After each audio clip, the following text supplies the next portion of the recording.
I'm Anil Kumar sharing with you one of the most important video on polynomial functions. This is an exam review in which I'm going to discuss 20 multiple choice questions and 5 thinking communication questions. We'll cover all these topics. We'll explore polynomial functions, characteristics of polynomial functions, transformations of cubic and quartic functions, while those could be applied to any polynomial, dividing polynomials, remainder theorem, factor theorem, and as we go along with the multiple choice questions, we'll also understand key concepts. That's the whole idea. So let's begin with the very first question, which is based on the definition of polynomial functions. You have to choose the most correct answer. The question number 1 here is, the restriction on the degree n for all polynomial functions of the form an x to the power of n plus an minus 1 x to the power of n minus 1 and so on till a1x plus a0 is what? 4 choices are given to you. Well, that is how we normally represent a polynomial. N, the exponent here, is the one of our interest in this particular question. Highest exponent is the degree of a polynomial, and an becomes the leading coefficient of that polynomial. Combined together, they define end behavior. Now let's look into our choices. You should know what n should be. N should be non-negative, right? So it has to be a non-negative integer. You can say it could be 0, it could be 1, 2, 3, 4, a whole number. So the choices are n must be non-negative, that is correct. N must be a whole number, that is also correct. And n belongs to 0, 1, 2 and so on. This is also correct. All the above are correct, so we'll go with option D, right? That's the very basic definition. You should know the restrictions on A also. Now A is also a real number. It cannot be sine, log and such things, correct? So if I give you 2x to the power of minus 1, this is not a polynomial. Other examples could be square root x or sine x, correct? These are not polynomials. So let's move on. Take question number 2.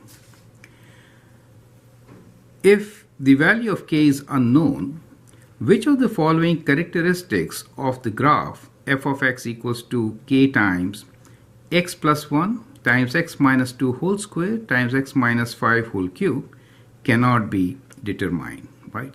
So we are looking for the characteristics which are defined by k, the leading coefficient, right? First option, the x-intercepts. Second, the shape of the graph near each 0. The end behavior, the maximum number of turning points. Read the question again. If the value of k is unknown, if the k is unknown, which of the following characteristics of this graph cannot be defined, right? So which one is the correct? K is a constant. Is it okay? So x-intercepts are known to us since these are the factors.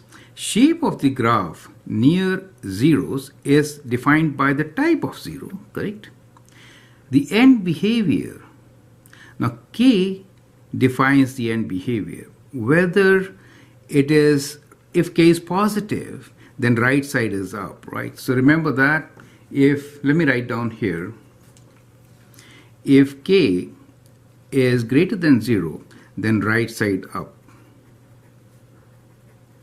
And if k is less than 0, then right side down. So that is very important characteristic, and which is end behavior. So the answer is C. If value of k is unknown, we don't know the end behavior, correct? Question 3. You can always pause and then answer before I answer. The graph of odd degree polynomial function has at least so many roots and up to maximum of so many roots. That is an interesting question.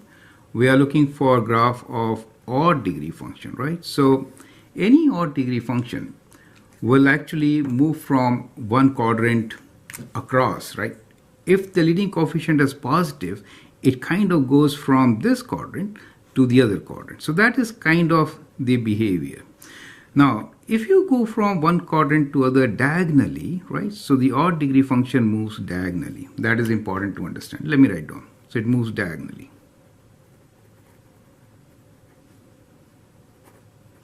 If k, if the leading coefficient is positive, if a, the leading coefficient, let's say an, is greater than 0, then write up.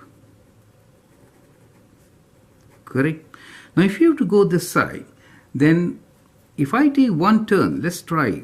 So if I take a turn once, then I'm going to the opposite end. I have to take another turn. Do you see that? I have to take another turn, and that gives rise to number of roots. Now the question here is, the graph of odd degree polynomial function has at least how many roots and up to maximum of how many roots. So if I go like this, we got 3 roots. It is a cubic function, all are linear. But a cubic function could also be drawn like, let me use another ink to draw another function, like this. Now you can see for yourself that a cubic function will definitely have 1 root, right? And maximum it could have 3, because 3 linear will give the degree as 3, correct? So we can say the graph of odd degree polynomial has at least 1 root and up to n roots depending on the degree, right? So 1 to n is the right option, so option A. So I hope you understand the concept. We took an example of a cubic function to really understand the situation, correct? Now the next question here is, at first glance, the polynomial function f of x equals to 2x to the power of 4 plus 3x cubed minus x squared plus 1 provides information about all of the following except what? All right. So from here you can see we know the degree, we know the end behavior because we know the leading coefficient. So end behavior is known to us, degree of the function is known to us. It is for number of x-intercepts. How do we know number of x-intercepts? Well, we are not very sure about it. We need to calculate, correct? We have to factor to find number of x-intercepts. So that is the one, right? Correct? So this is the one. At first glance, the polynomial of this function provides information about all except number of x-intercepts. Now degree 4 can have any number of x-intercepts from 0 to 4, right? So we could have a function which could be kind of like this. Do you see that? No x-intercepts. We could have a function which could be kind of like this. So we are not very sure about the number of x-intercepts till we calculate or factor the equation, right? Question number 5. The graph of y equals to x is transformed to the graph of y equals to 1 minus 2 times x minus 3 to the power of 4. The transformation includes what? So there are a couple of transformations given. I'll prefer to write this as normal way. So let me rewrite. So y equals to, I'll write minus 2 x minus 3 to the power of 4 first and then plus 1. It becomes simpler, right? So it says reflection on x-axis, that is correct. Compression by a factor of half, no, that is a vertical stretch, correct? So this one is not correct. It says the graph of y equals to x is transformed to this. The transformation includes what out of these, right? So it does not include this, and we know what it includes. So at least we know it includes reflection on x-axis. So we'll mark this one, right? Compression, it does not include. 3 units to left, this is right. 2 units down, no. 1 unit up, correct? So option A is the correct option. Choose the most correct answer. Which finite difference will be equal for this particular polynomial? So the polynomial given to us is y equals to minus 4x times 2x minus 1 whole cube times 3x minus 1. Correct? Check the degree. What is the degree of this? So degree is add the exponents. 1 plus 3, let me write 1 plus 3 plus 1, which is 5. And therefore, fifth finite difference should be constant. Question number 7. Third finite difference for this polynomial will be equal to what? Will be equal to what? We have to figure this out, right? So what we are given, this equation is smaller, so I'm just writing a bigger one. 5x cubed minus x squared plus x. I'm giving you time to solve also, right? Third finite difference is going to be constant. We are sure about it. We know a, and the leading coefficient is 5. And we know that the third finite difference is constant. Can you tell me what its value should be? Well, the value is related like this. An is equals to finite difference over n factorial. That can help you to find the answer. So you can pause the video, answer the question, and then look into my suggestion. It says find a third finite difference for this will be equal to what? We know this n is 3 since the degree is 3, right? So that finite difference delta n is equals to an, which is 5, times 3 factorial, correct? 3 factorial is 5 times 3 times 2 times 1. So it is 15 times 2, which is 30. So the answer is 30, right? So I hope the concept is clear to you. That is the formula, very important formula to remember. Now we are at question number 8. X minus b is a factor of polynomial p of x if p of b equals to 0. Well, that's the factor theorem. Which of the given value of x should not be tested for possible zeros of the given equation? Equation is y equals to x cubed plus 3x squared minus x minus 3. Okay. So what are the values which you should test? Well, you should test factors of 3, right? You have to test factors of 3, which are plus minus 1 and plus minus 3. So these are the values which should be tested. So out of the options given to us, option B is incorrect. 2 can never be factor of this particular equation. I should say x minus 2 will never be a factor, correct? Question number 9 here is, what is the remainder when y equals to x cubed plus 3x squared minus 2x is divided by x? So we have the equation y equals to x cubed plus 3x squared minus 2x. What is the remainder when this equation is divided by x? Well, you can see x is a factor of this equation. So if I factor this out, I get x squared plus 3x minus 2. So what we should get is 0. Remainder is 0. So option A is correct, not D, right? We are not asking for quotient. We are asking only for remainder.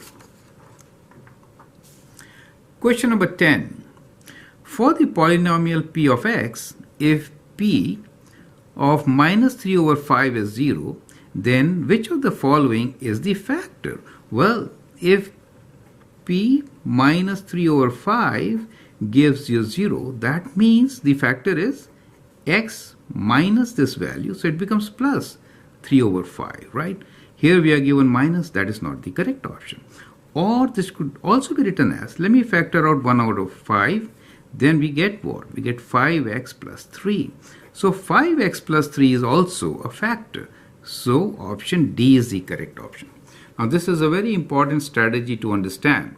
When you do division by 3 over 5, then take care, you had not divided by 5. So you have to incorporate that as a correction in your division statement. I hope that makes sense.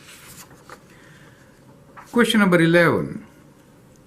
When f of x is divided by x minus a, f of a is quotient, f of a is dividend, f of a is divisor, f of a is remainder. Well, you know remainder theorem. It is option D, right? So when you divide, whatever you get is the remainder. Question number 12. Find equation of quartic function shown in this particular graph. Now, as we can see, the leading coefficient is negative, right? Since it is opening downwards, so we'll just write A for time being. We are not calculating this. We are given choices, so we'll just match the answer. We have a linear 0 here, so we'll write this function factor as x plus 2. Then we have at 1 order 2 zeros, so it is x minus 1 whole square, and then at 3 we have a linear 0, which is x minus 3. So that is the kind of equation we are looking for, right? So it seems that A is equals to 0.25 from all these values. There's no other option, so that's okay. So we'll just see for the sign now.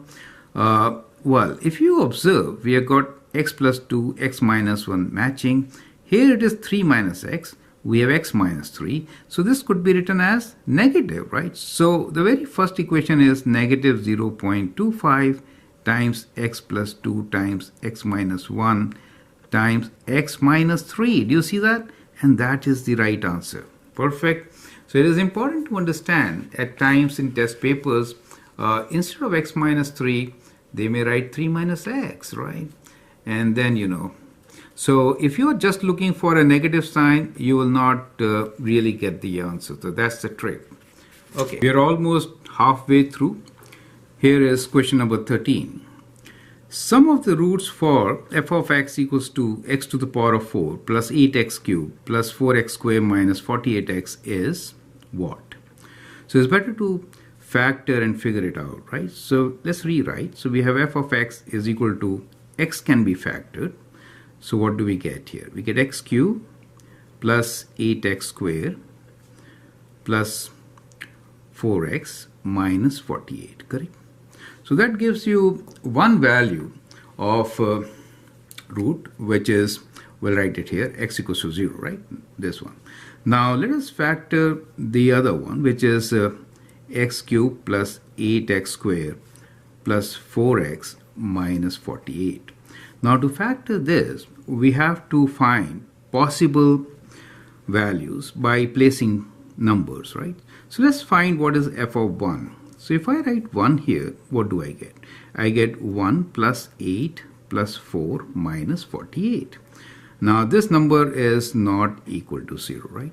Let's try 2. 48 means you have to try values like 1 plus minus 1 plus minus 2 plus minus 3 plus minus 4, and there are so many numbers to try, correct? Let's try 2. If I try 2 here, I get 2 cubed, which is 8, plus 2 squares 4, 4 times 8 is 32. 2 times 4 is 8, and then we have minus 48. Now 8 plus 32 is 40, 40 plus 8 is 48, 48 minus 48 is indeed 0. So we finally get our 0. So that means that x minus 2 is a factor. So we get another value, which is x equals to 2, right? Now we could do long division or synthetic division to get the other roots. So let me do synthetic division. So we'll write the coefficients of our equation, which is 1, 8, 4, and minus 48, correct? And we have to divide by 2, correct? So bring down 1, so we get 1 here, times 2. Add them up, you get 10, times 2, 20, 24, multiply 48. And as expected, you do get 0, right? Now that becomes your quadratic equation. So the next factor is x squared plus 10x plus 24, right? Now this can be factored. We are looking for a product of 24 and sum of 10. So this could be written as x plus 6 times x plus 4, right? Now that becomes the factored form, and this gives me two roots, x equals to minus 6 and x equals to minus 4. So these are the 4 roots for this quadratic equation. Now let's add them up, since we want to find sum, right? So we want to find sum of roots. So if you add them up, minus 10 plus 2 is minus 8. Option B is the right option, correct? So this is a very important question. We have learned how to do synthetic division. You could do long division also. Here is question number 14. Find k such that x plus 2 is a factor of f of x equals to 3x cubed plus k square x square minus kx minus 6. 4 options are given to you. So let's find the value of this function at minus 2. That should be 0, right? So since x plus 2 is a factor, f of minus 2 is equal to 0. Substitute minus 2 in this equation. So we get 3 times minus 2 cubed plus k square minus 2 square minus k times minus 2 minus 6, right? So we get 0 equals to minus 2 cube is 8. 8 times 3 is 24. We have done most of the questions without calculator. You can actually do this test without calculator, but sometimes you can definitely use it. So we have minus 24, and here we have plus 4k squared plus 2k minus 6. Just rearrange. So we get 0 equals to, higher powers should be written first, plus 2k minus 24 minus 6 gives us minus 30. We need to factor. We can factor out 2 at least. So we get 2k squared plus k minus 15. Now that 15 means sum and product. We need 5 and 3, right? 5 and 3.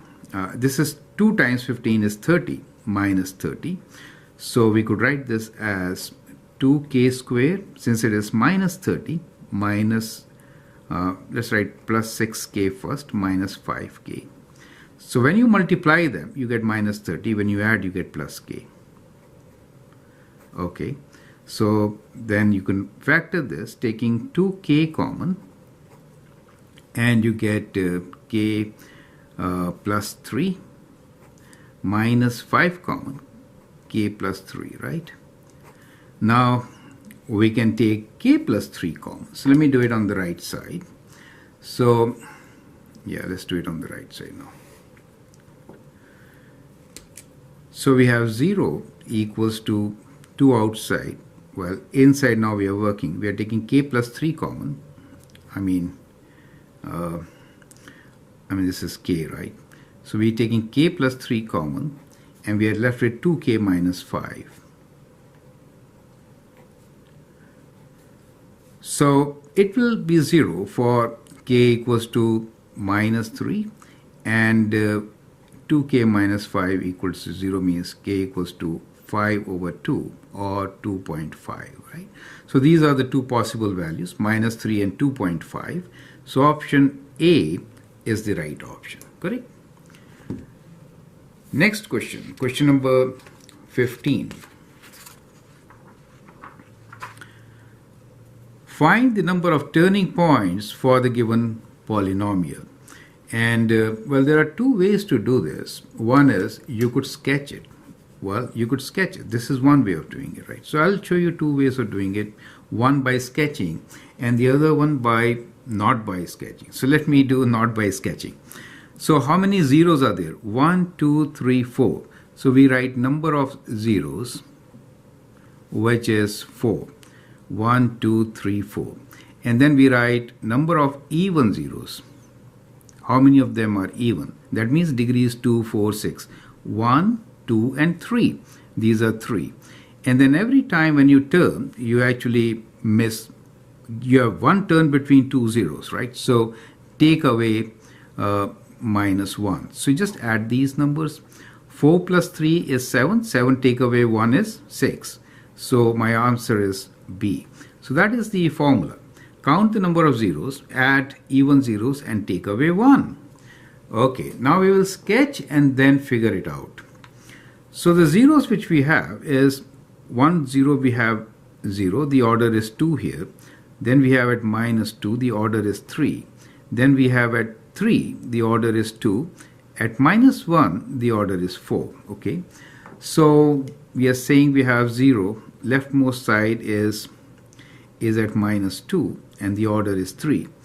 Degree of this polynomial is 4 plus 2, 6, 7, 8, 9, 10, 11. So it is odd degree, correct?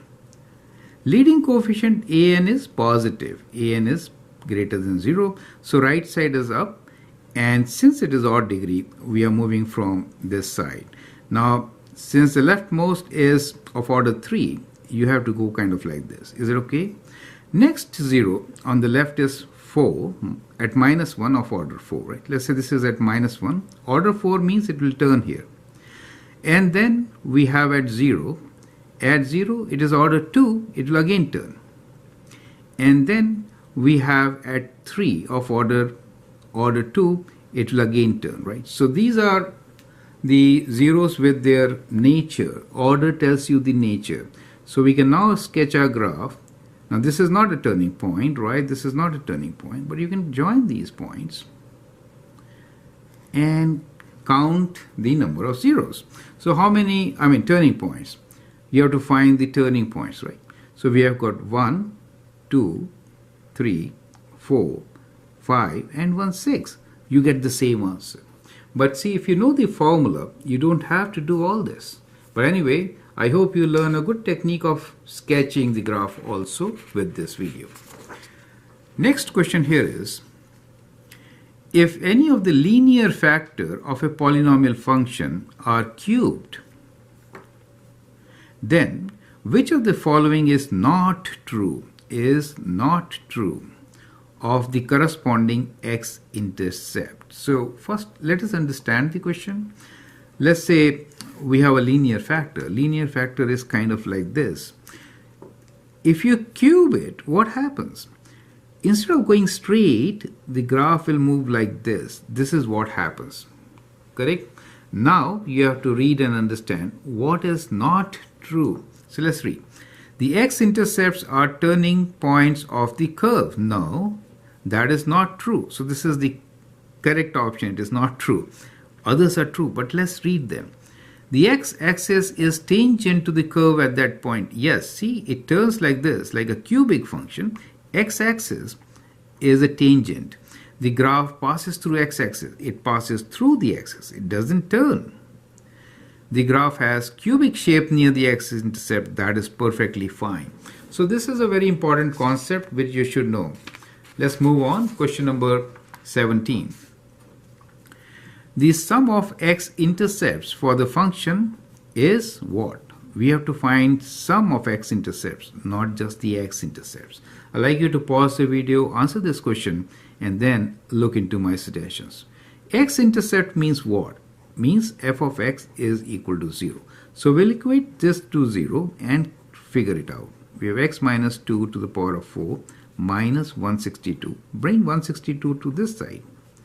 We get 2 times x minus 2 to the power of 4. Divide by 2. So we divide by 2 both sides, correct? So dividing by 2, we get 81 equals to x minus 2 to the power of 4, correct? Now what will you do? You will do the fourth root, correct? Let's do the fourth root. We'll do it on the right side. Fourth root of 81 is equal to x minus 2. Whenever you do fourth root, take care. You have to do plus and minus. So you get 2 roots. Now, fourth root. So fourth root of 81 is 3. So we get plus minus 3 equals to x minus 2. So x is equals to 2 plus minus 3. Is it okay? So that is what you have. 2 plus minus 3. So sum of these x-intercepts is what? So if I add, I get one value as 5. And if I subtract 3 from 2, I get minus 1. And when you add these, what do you get? 5 plus minus 1 is number 4. So the roots are, sum of the roots is 4. So that is the answer for the given question. So I hope the concept is clear. Question number 18 here is, the point minus 3, 8 lies on the graph of f of x. What corresponding point will lie on the graph of transformed function? So let's see the transformation. So as per the transformation, xy point is going to be transformed as far as the x value is concerned. Let me rewrite this function. This is very important. Let me rewrite this first. So we have y equals to 4 times function of, we have to factor 3. So factor 3, you get x minus 2 minus 1. Now you should write the transformation. As far as x is concerned, x value will be divided by 3 and then you have to add 2. Y value will be multiplied by 4 and then you take away 1, correct? We have minus 3 and 8 here. So the transformation will be minus 3 over 3 plus 2. 8, 4 times 8 minus 1. So that is 31. So this is correct. And here we get minus 1, right? Minus 1 plus 2, which is 1. So the option A is correct. Is it okay? So we get minus, which is 1, right? Minus 1 plus 2 is 1. 131 is the correct option. So I hope the steps are absolutely clear. Question number 19. When kx cube minus 3x squared plus 5x minus 8 is divided by x minus 2, the remainder is 22. Find the remainder when the same function is divided by x plus 1. So we'll apply the remainder theorem. So that means that when I substitute 2, I should get 22, right? So k times 2 cube minus 3 times 2 square plus 5 times 2 minus 8 is equal to 22. That is what we get from remainder theorem.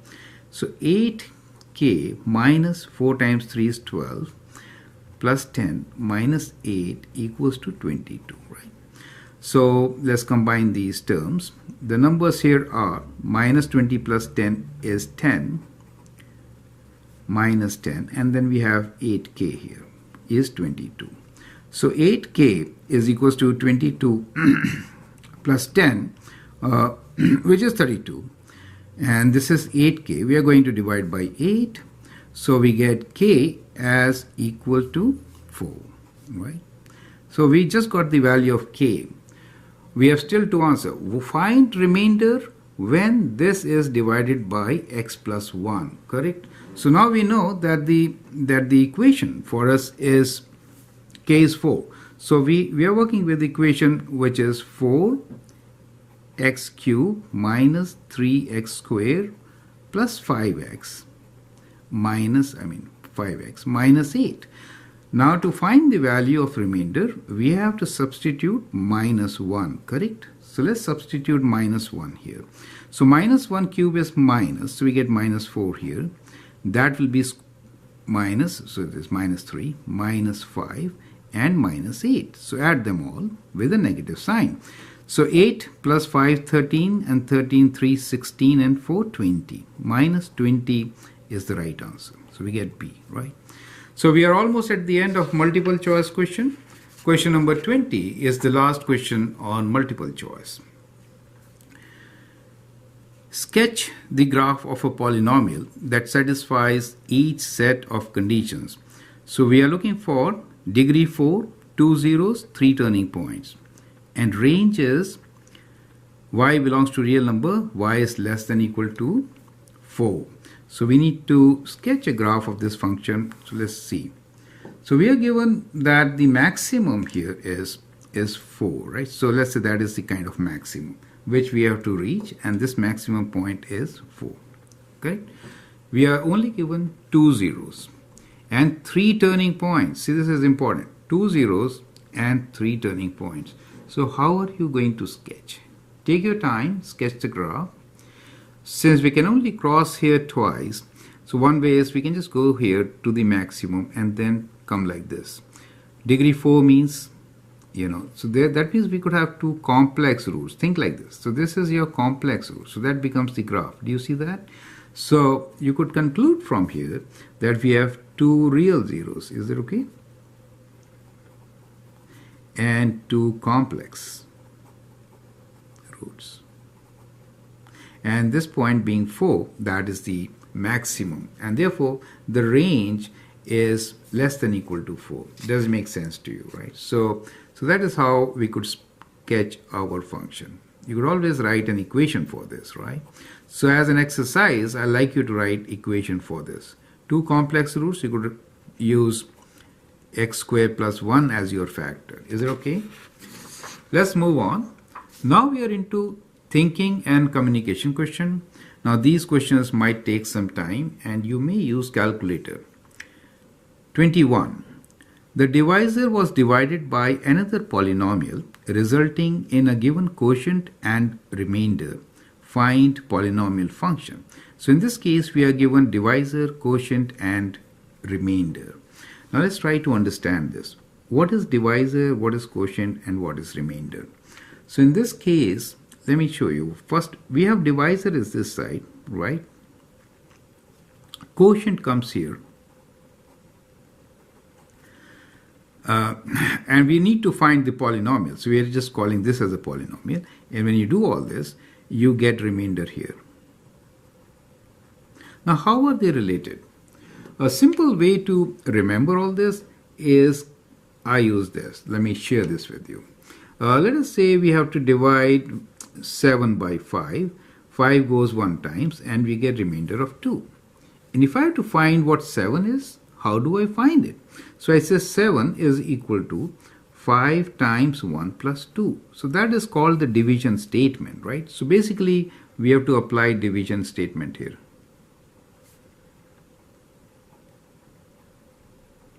Is it okay? So we can write down polynomial is equal to, we have to multiply divisor and the quotient. Divisor is x plus 2, x plus 10 by x square minus 6x plus 9, and then we have to add the remainder, which is minus 1. Do you get it? Now it is question of expanding and simplifying. So let's do that. So first let's multiply all of them with x. We get x cubed minus 6x squared plus 9x, and then with 10. So we get 10x squared. So we have plus 10x squared minus 60x, and then with 90 plus 90 and minus 1. Correct? So that becomes our equation. We'll just combine the like terms now. We get x cubed minus 6x squared and plus 10x squared gives us plus 4x squared. The x terms here 9 and 6. So the x terms we'll get it's 1, 2, 3, 4, 5. There are 6 terms. So there are 6 and this 9 and 6. So we have to take away 9 from 60.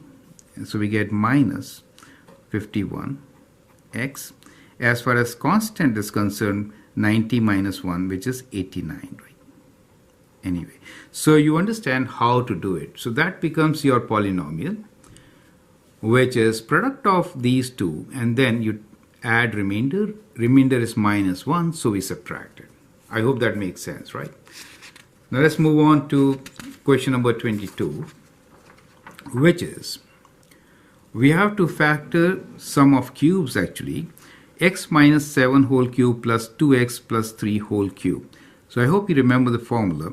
A cube plus b cube is equal to a plus b times a square minus ab plus b square. So we have to apply this formula. In our case, the first term here is a. Treat this as a. Okay, this is a and this is b for us. So let's do it.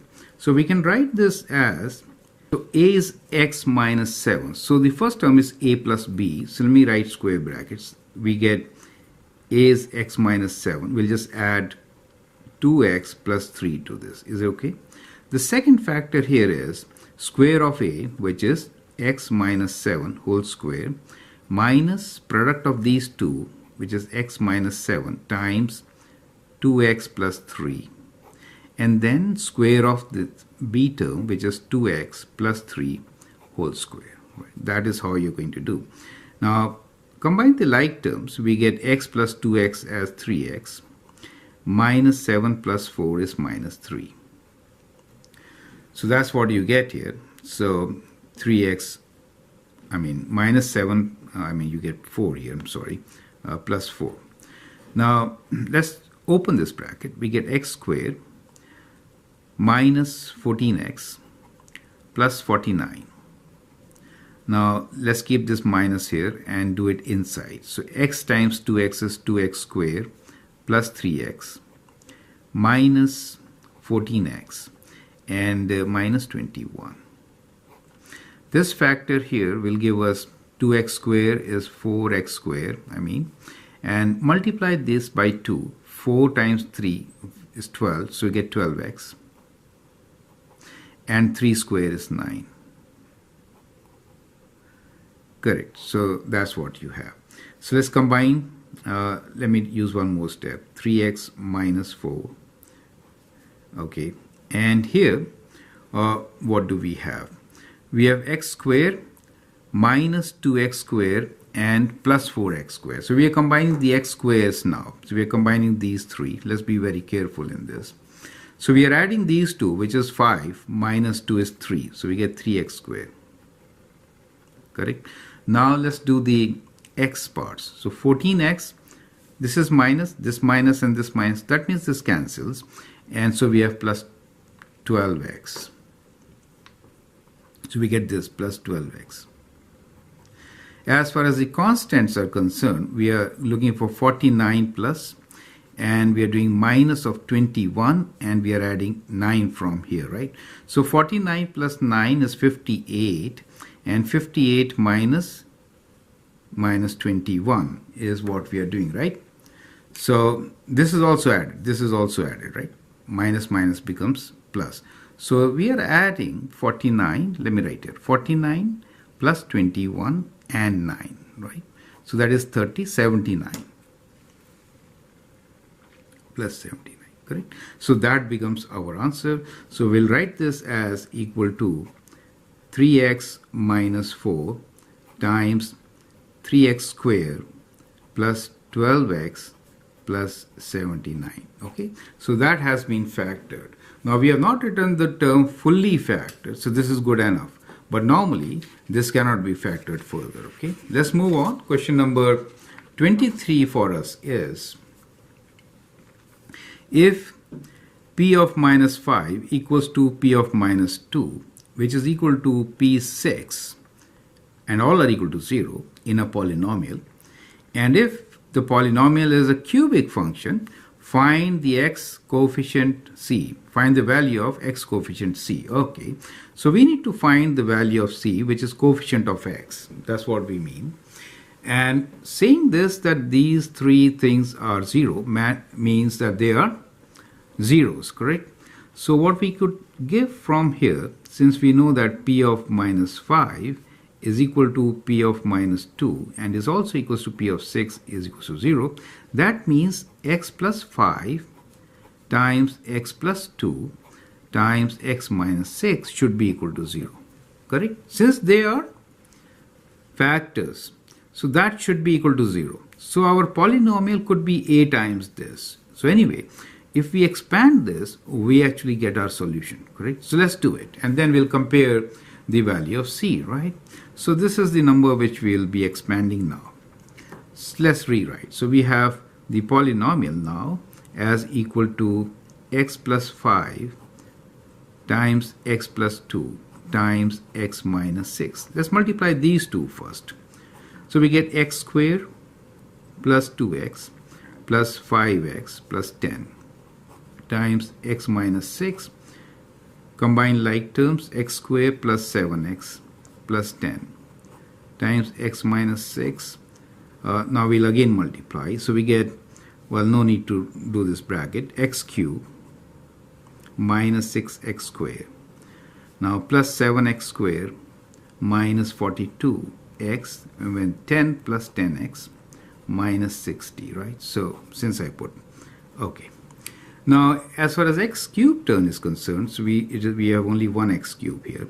X squared terms, we have to combine these two, so we get plus x squared. X terms, we have to combine these two, so minus 32x. And then we have minus 60, right? Now you can compare with your equation. Coefficient of x is minus 32, and therefore our answer is minus 32. So c is equal to minus 32. Perfect. Let's move on. We are almost at the end. 24. Second last question. Find the remainder when x to the power of 4 plus 2x cubed minus 5x squared plus x plus 3 is divided by x plus 2 times x minus 1 using remainder theorem. Well, this is very interesting. It is one of the most difficult questions in this set. Normally, you have used remainder theorem only when you are using linear factors. Now we are dividing by a quadratic function. So that makes it unique. Let's figure out how do we find it. You could have done long division and got the answer. How do we find using remainder theorem? Okay, so there are a few concepts which we need to understand here. If I am dividing by quadratic function, what am I expecting remainder as? So we can say we expect linear remainder, right? So I'll assume that to be ax plus b general, right? So the idea is to find a and b, which is our linear remainder. Now I'm dividing this by that. So let me write down the division statement, and from there we'll write down the function. So our function f of x could be now written as product of these two, right? Whatever this function is, product of this function with this, and then we don't know what quotient is, correct? So, but we can say product of x plus 2 times x minus 1 times quotient. We don't know what quotient is, okay? And we don't know what remainder is. So we'll write remainder as ax plus b. Okay, so that is how we can actually write our function. Is it okay? Now, in this particular function, this is the function x to the power of 4, whatever, right? So let me write down here the function, which is x to the power of 4 plus 2x cubed minus 5x squared plus x plus 3. Does it make? That is the function, right? Now, if I substitute x equals to 1, what happens? If I substitute x equals to 1, in that case, what happens? As soon as I substitute x equals to 1, this becomes 0, right? So this part is 0 for us. And what do we get? We get plus x is 1, so we get a plus b here, right? So a plus b is, substituting x as 1, we get 1 plus 2 minus 3 plus 1 plus 3. Is that okay? So from here we get our equation, which is a plus b is equal to, let's add this up. 1 plus 2 is 3, 3, 6, 7, take away 5 is 2. So we get our equation, which is a plus b is equal to 2. Is it okay? Now see here. If I substitute x equals to minus 2, what do I get? This becomes 0 for minus 2, correct? So in that case, this becomes 0. So quotient times this will be 0. So we get 0 plus. Minus 2 here will give me minus 2a, right? 2a and plus b is equal to, let's substitute minus 2. We get minus 2 to the power of 4 plus 2 times minus 2 cubed minus 5 times minus 2 square minus 2 plus 3. Correct? So we have minus 2a plus b equals 2. We can use the calculator and find this answer. So it is, let me write within brackets, minus 2 to the power of 4. And then we'll do, this is 2 cube is 8. So minus, let me do minus 16. Okay. And here we get 4 times 5, 20 with the negative sign. So we have minus 20 here. Minus 2 plus 3. So we have minus 2 plus 3 equals 2. So we get minus 19 in this particular case. Okay. So this is minus 19 for us. So what you realize that we actually get two equations. So we get equation number 1 here and equation number 2 here. From these two equations, we can calculate both a and b. Perfect. So if I do equation 1 minus 2, for example, so if I do equation 1 minus equation 2, what do I get? 1 minus 2, right? So we'll do equation 1 minus 2 now. So this becomes minus, becomes plus. So we get 3a, right? So we get 3a equals to 1 minus 2. It is 2 minus 2 plus 19. Is it okay? So this is what you get. So we get 3a equals to 21, or a equals to 21 over 3, which is 7, correct? So you get the value of a. Now once you get the value of A, you can find B using one of your equations, right? So this is one equation, that is the other one. Let's use this one. So I know now that A is 7. So I'll substitute 7 here. 7 plus B equals to 2. And lowercase b, I mean. Okay. So B is equals to 2 minus 7, which is minus 5. You get an idea, right? So B is equals to minus 5. Perfect. So that is the way we could actually solve this question. So we actually solve this without dividing. Do you get an idea, right? So now since we know A is 7 and B is minus 5, so I can write remainder, which is a linear function, is 7x minus 5. Does make sense? You can actually do long division and check yourself if this is the right answer. Perfect. So that is how we do it, and I hope you learned a new technique to find this with remainder theorem. Okay, let's move on. Question number 25. That's the last question, and I hope that should not be that difficult. Question here is, determine possible expression for f of x in which f of x is a quartic function with the following properties. So we are given two properties here. First one is the function is greater than 0 on interval minus 4, 1. Second one, it is less than 0, means negative in all other intervals. So let me sketch it a bit. Equation. Let's say this is xy axis. Now on this axis, we are looking at points which are of reference minus 4. Let's say this is minus 4 for us. And then we have 1. Let's say this is 1. And then we are talking about 3. From the given information, we say the function is greater than 0 in the interval from minus 4 to 1. So it is positive here. And all other places, it is negative. That is what is given to us. And it's a quartic function, correct? So quartic function. So that means the end behavior should be kind of like this. And keeping this in view, we could actually sketch our function. So it could be going like this, coming down, and then it has to turn here to keep negative. So I could draw my function kind of like this. Do you see that? Does make sense to you? So that becomes kind of function to us. So we have to write a possible equation. So we can say the function f of x is equal to negative, since right side is down, and x plus 4. And this is a linear factor, correct? Then again another linear factor which is at 1. So it means x minus 1 times, this becomes a quadratic factor at 3. So we get x minus 3 whole square, correct? So that gives you a possible equation of the polynomial which will satisfy these properties. So I hope that's absolutely clear. So with this we come to the end of our exam review. I hope you enjoyed this journey. Feel free to write comments, share your views, and if you like and subscribe, that would be great. Thanks for watching. I'll also place few links so that if some concepts are required to be reviewed, you could go through those links. Thanks again and all the best.